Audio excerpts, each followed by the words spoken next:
Bismillahirrahmanirrahim. Assalamualaikum warahmatullahi wabarakatuh. Innal hamdalillah nahmaduhu wa nasta'inuhu wa nastaghfiruh wa na'udzu billahi min syururi anfusina wa min sayyiati a'malina. May yahdihillahu fala mudilla lahu wa man yudlil fala hadiya lahu. Wa asyhadu an la ilaha illallah wahdahu la syarika lahu.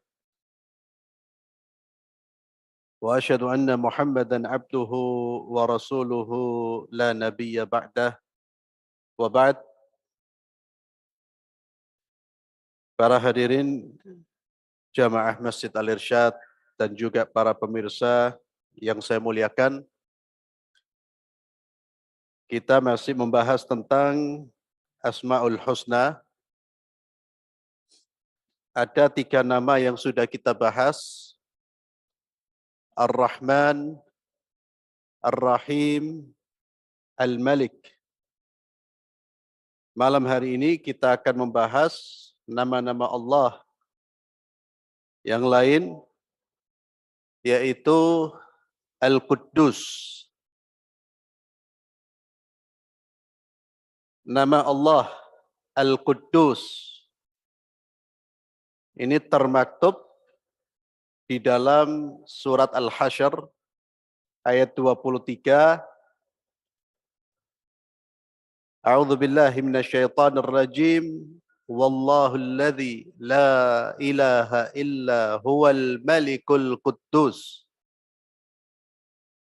Dan dialah Allah Subhanahu wa taala yang tiada Tuhan yang berhak disembah selain Dia. Al-Malik, dialah Al-Malik. Apa makna Al-Malik? Yang merajai, yang menguasai. Rajanya langit dan bumi beserta isinya Allah, bukan manusia. Yang punya segala sesuatu Al-Malik wallah. Manusia hanya dititipin, diberi amanah. Al-Malik itu sudah kita bahas. Kemudian Al-Quddus. Dialah Allah Subhanahu wa taala yang maha suci. Quddus. Nama Al-Quddus ini pula tercantum di dalam surat Al-Jumu'ah ayat yang pertama. Yusabbihu lillahi ma fis samawati wa ma fil ardil malikil quddus. Yusabbihu lillah, senantiasa bertasbih kepada Allah. Ma fis samawati wa ma fil ard. Apa yang ada di langit dan apa yang ada di bumi. Al-Malikil Quddus. Dialah Allah, Raja yang maha suci. Al-Azizil Hakim. Dialah Allah yang maha perkasa lagi maha bijaksana. Al-Quddus yang sering diterjemahkan dengan maha suci, penjelasannya adalah Allah, zat yang maha sempurna kesuciannya, tiada yang serupa dengan Allah Subhanahu wa taala. Dialah zat yang maha bersih dan maha suci dari apa? Dari segala macam kekurangan. Maha suci dari semua kelemahan, dari segala macam kelemahan. Dan mensucikan Allah adalah inti dari tauhid yang benar. Karena tauhid adalah mengesahkan Allah, mengesahkan zatnya Allah, mengesahkan sifatnya Allah, mengesahkan perbuatan-perbuatan Allah dari kesamaan, keserupaan dengan sifat dan perbuatan makhluk. Al-Quddus, yang maha suci. Maka tidak boleh Allah diserupakan dengan makhluknya. Tidak boleh dinisbahkan kepada Allah sifat-sifat kelemahan atau kekurangan. Selain daripada ayat-ayat Al-Quranul Karim, Nabi pun menyebut nama Allah di dalam rukuk dan sujud beliau.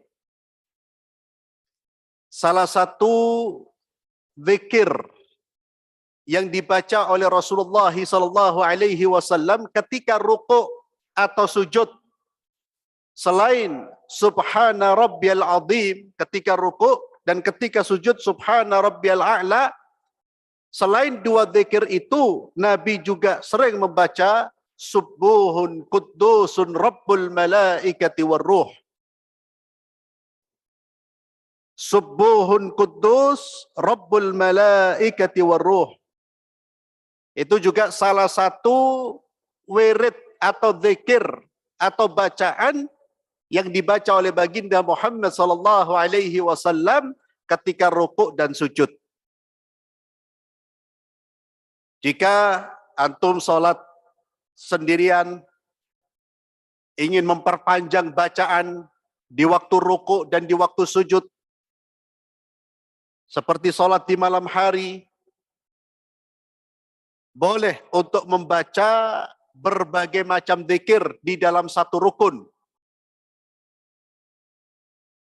Nanti biasanya di bulan Ramadan, di 10 hari terakhir, masjid-masjid di sekitar, termasuk Masjid Al-Irsyad, akan mengadakan Qiyamul Lail. Salat yang dimulai dari jam 12 hingga jam 2 biasanya. Ada masjid-masjid yang lain yang kemudian memanjangkan bacaan setelah Al-Fatihah, juga memanjangkan rukuknya. Seringkali ada orang yang bertanya, Ustadz, kalau saya rukuk, imamnya tidak berdiri, tidak iktidal, apa yang saya baca?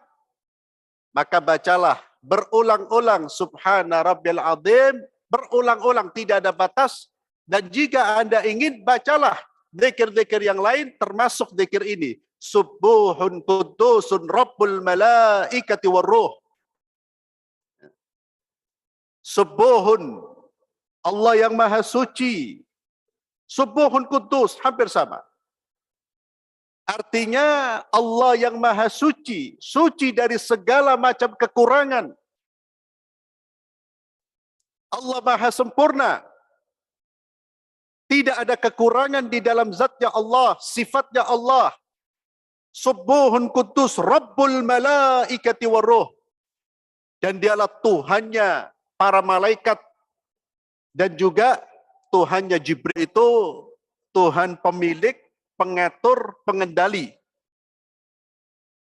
Yang selalu kita ikrarkan setiap kali kita salat, Rabbul Alamin. Coba antum salat itu membaca Al-Fatihah sambil merenung makna-makna yang kita baca, yang antum baca. Alhamdulillahi Rabbil Alamin. Segala puji hanya milik Allah, Rabb. Tuhan, pengatur, pemilik, pengendali. Termasuk kehidupan saya diatur oleh Allah, Rabbul Alamin, Tuhan semesta alam. Alamin itu segala sesuatu selain Allah disebut alam.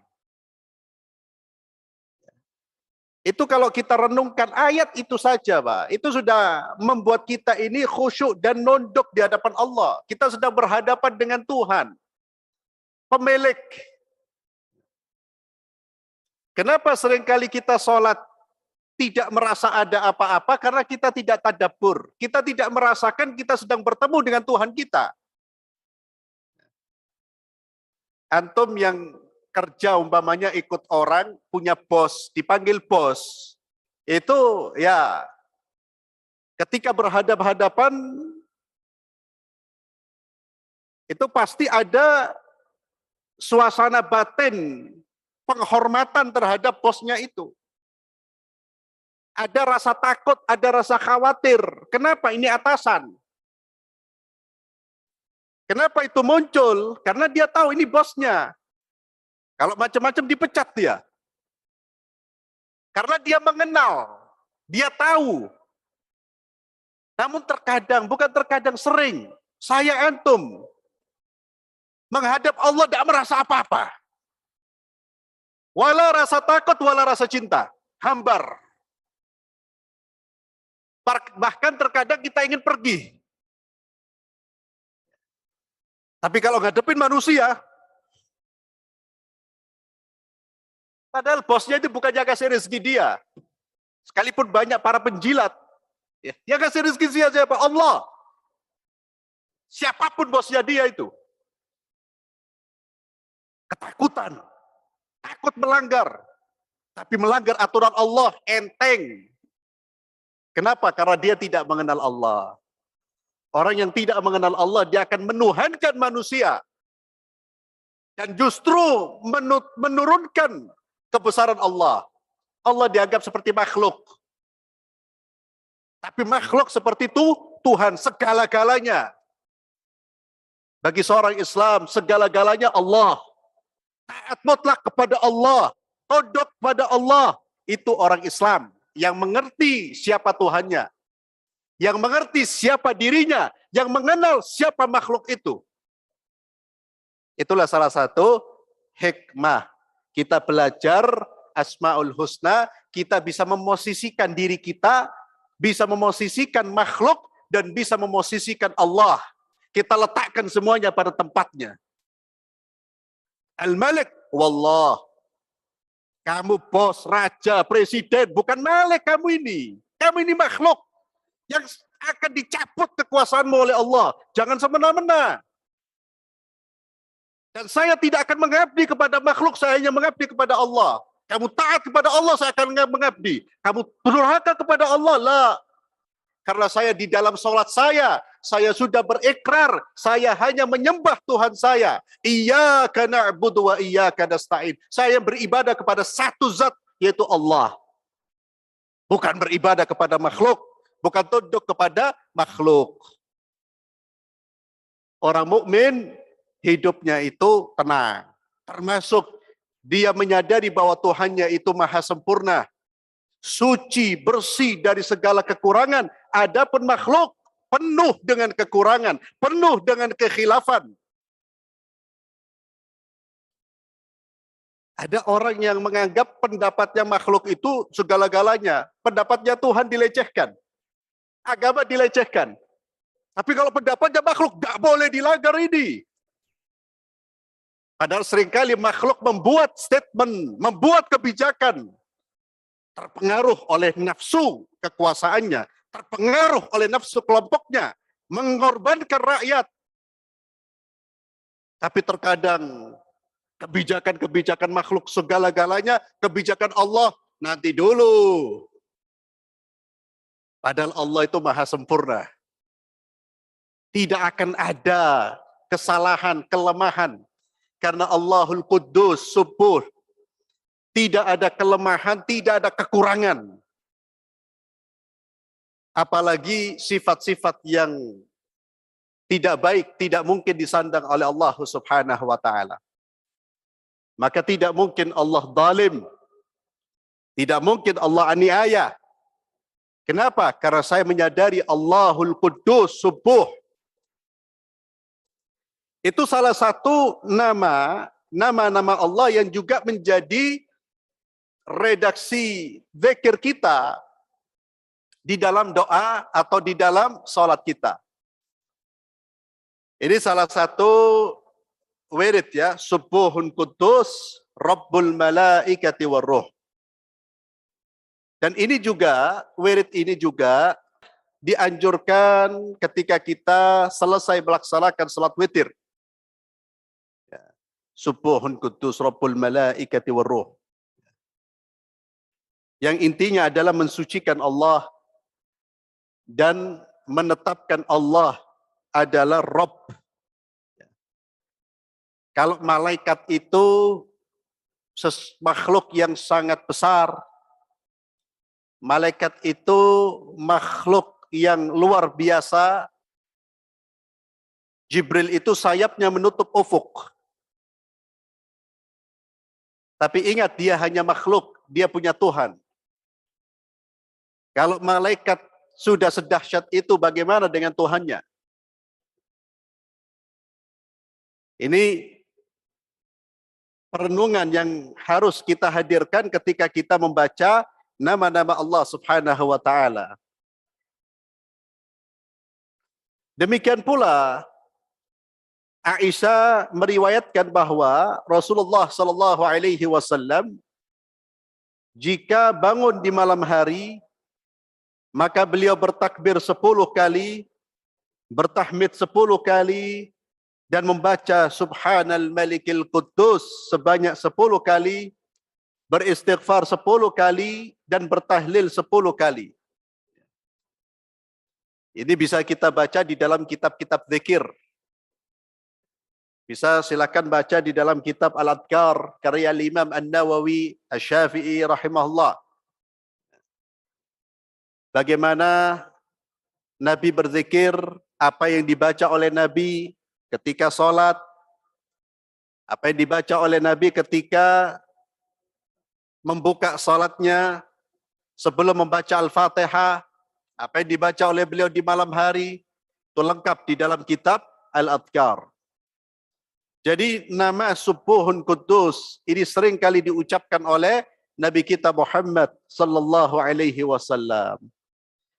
Ikhwani wa akhwati fillah azzalallahu ayyakum. Kalau kita mengesahkan Allah adalah Al-Quddus, Allah yang maha mulia, Allah yang maha suci, maka kita pun hendaknya menetapkan sifat bagi Allah dengan sifat-sifat kesempurnaan. Kita tidak berani menetapkan sifat-sifat yang tidak ditetapkan oleh Allah. Khawatir sifat-sifat yang kita tetapkan ini yang Allah tidak menetapkannya, khawatir mengandung kelemahan. Jalan keselamatan di dalam mentauhidkan Allah, di dalam asma dan sifatnya adalah menetapkan apa-apa yang ditetapkan oleh Allah dan Rasulnya. Mensucikan apa-apa yang disucikan oleh Allah dan Rasulnya. Dan tidak berani menetapkan sesuatu yang tidak pernah ditetapkan oleh Allah dan Rasulnya yang terkait dengan nama-nama Allah Subhanahu wa ta'ala. Kemudian seorang hamba yang menetapkan bahwa Allahul Quddus, dia pun bisa meneladani kesucian ini.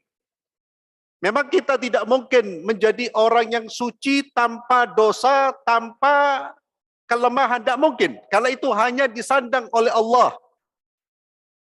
Hanya Allah yang memiliki kesempurnaan. Tapi kita sebagai makhluk berupaya untuk terus mensucikan diri, membersihkan diri dari segala hal-hal yang mengotori. Mensucikan diri dari segala hal yang bisa menjatuhkan kemuliaan kita sebagai seorang manusia. Salah satu sarananya, caranya adalah dengan bertaubat kepada Allah Subhanahu wa ta'ala. Taubat itu adalah pencuci, pembersih. Jiwa kita ini tidak lepas dari kotoran. Seperti pakaian yang kita pakai, Pak. Awalnya bersih, namun seringkali terkena kotoran. Demikian pula jiwa kita semua. Nabi SAW bersabda, "Kullu bani Adam khata' wa khairul khata'ina tawwabun." Setiap anak Adam itu selalu berbuat salah. Khata'. Kita semua anak Adam. Tapi sebaik-baik orang yang berbuat salah adalah orang-orang yang kembali kepada Allah Subhanahu wa ta'ala. Dan kita juga terkadang mendengar ada ulama yang mendoakan ulama yang lain dengan doa qaddasallahu ruhahu. Ya, kalau antum pernah membaca buku-buku tentang tazkiyah, ya, ada kalimat qaddasallahu ruhahu, semoga Allah mensucikan rohnya. Ya, ini ulama itu. Karena kesucian ruh, kebersihan ruh itu sangat penting. Dan kita hendaknya selalu membersihkan diri dari kotoran-kotoran. Termasuk ikhwani fillah ketika kita ingin memasuki bulan Ramadan. Jangan menunggu taubat di bulan Ramadan, tapi bertaubatlah.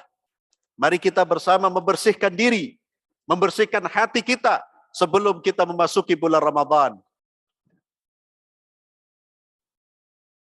Ini tentang nama Allah Al-Quddus, Allah yang Maha Suci. Kemudian ikhwani fillah, kita bahas satu nama lagi, As-Salam. As-Salam. Antum biasanya baca As-Salam, menyebut nama Allah ini kapan? Selepas sholat. Ya. Bagi yang mengikuti zikir yang diajarkan oleh Nabi SAW, ada zikir setelah sholat itu apa? Allahumma antas salam wa minkas salam. Apa makna dari as-salam? As-salam ismun min asma'illah. Salah satu nama dari nama-nama Allah Subhanahu wa taala. Dan nama ini Allah sebutkan juga di dalam surat Al-Hasyr ayat 23. Ayat yang juga termaktub di dalamnya nama-nama yang lain. Dan sering kali dibaca oleh imam-imam kita atau imam-imam di masjid-masjid. Ya, surat Al-Hasyr ayat-ayat yang terakhir itu kan menyebut tentang nama-nama Allah Subhanahu wa taala. Allah Azza wa Jalla berfirman, Wallahu alladhi la ilaha illa huwal malikul quddusus salamul mu'minul muhaiminul aziz. Dan seterusnya. Al-malikul yang maha merajai, Al-Quddus yang maha suci, bersih dari segala aib, kekurangan. As-salam yang memberi keselamatan. As-salam yang memiliki keselamatan. As-salam juga artinya Allah yang terbebas dari segala kekurangan dan kelemahan. Salam, selamat dari kekurangan kelemahan. Hampir sama dengan Quddus, suci dari kelemahan dan kekurangan. As-salam yang selamat dari kelemahan dan kekurangan. Yang juga memiliki keselamatan, memberikan keselamatan kepada hamba-hambanya.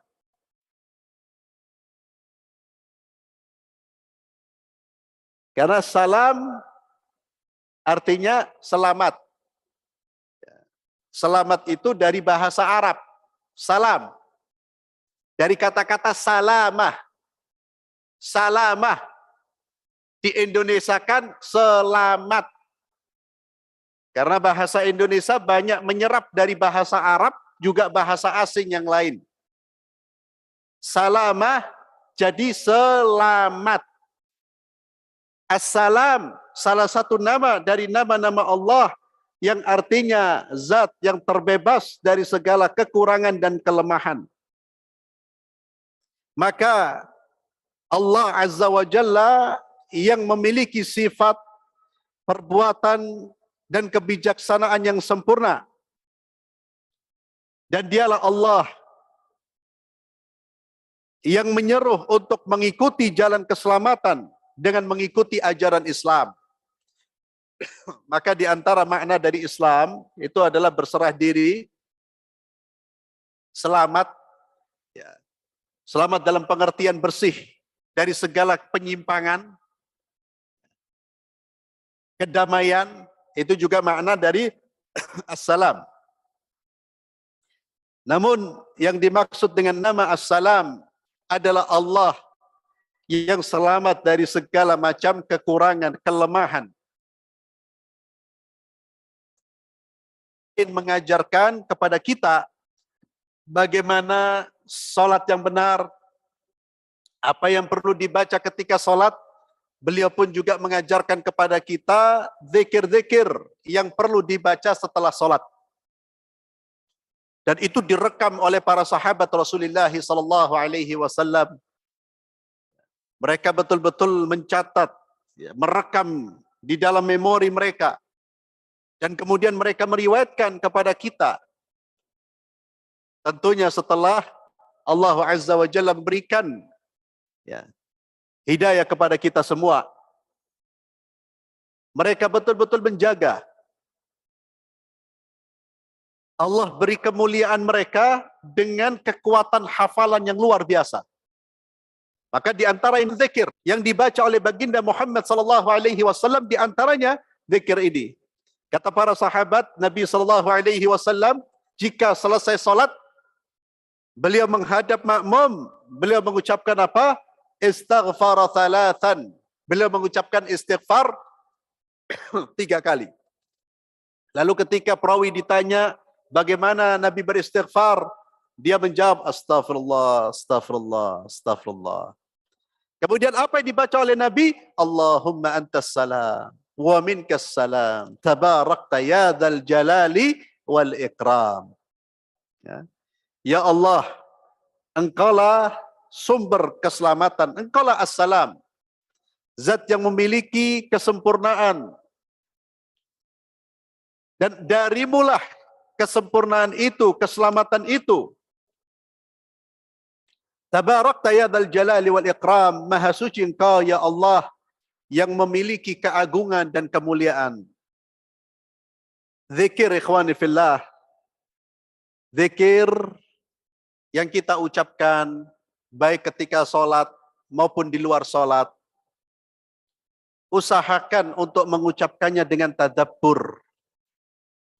Maka selain kita menghafal lafaz-lafaz zikir, usahakan untuk menghafal maknanya dan nikmati, Pak.